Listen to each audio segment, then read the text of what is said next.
Και σήμερα φιλοξενούμε ένα νέο συνάδελφο που είναι χρήστης της ψηφιακής τεχνολογίας, δηλαδή μιας προχωρημένης τεχνικής που του επιτρέπει να γράφει μόνος του σε ψηφιακά, δηλαδή σε ένα κομπιούτερ, όλα τα στοιχεία της μουσικής.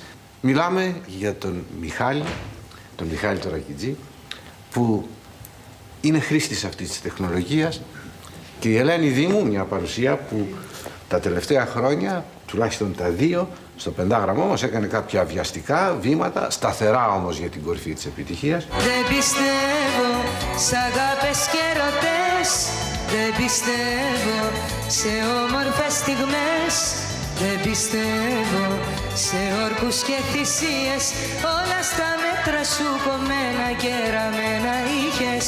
Το βράδυ στη σκηνούλα μας, τραγούδια από ντόρς να τραγούδαμε,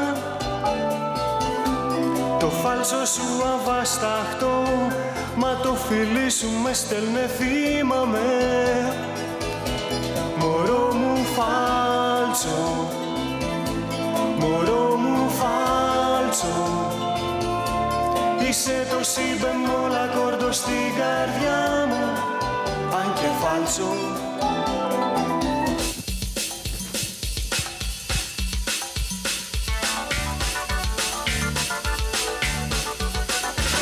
Μες της Εθνικής Οδού το ρεύμα, νύχτα που γινόταν του χαμού, πάτησε στα βρένα μέχρι τέρμα και πιάσε στην άσπρη Αλεπού.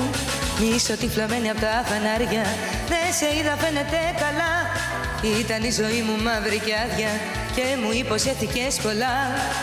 Κι όταν μετά τόσα σου τα χάδια έφτασα να εξημερωθώ, μου δώσες να φάω από φάγια και μια κουρελού να κοιμηθώ, να κοιμηθώ. Και θα τελειώσουμε με ένα τραγούδι του Λάκη Παπαδόπουλου, σε στίχους Γιώργου Χρονά, που έχει τίτλο «Ποια είμαι εγώ».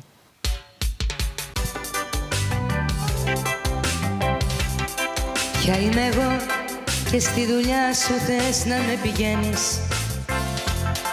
Ποια είμαι εγώ που τα χείλια στο καθρέφτη σου ακουμπάω. Ποια είμαι εγώ που για μένα με τη μάνα σου μαλώνεις.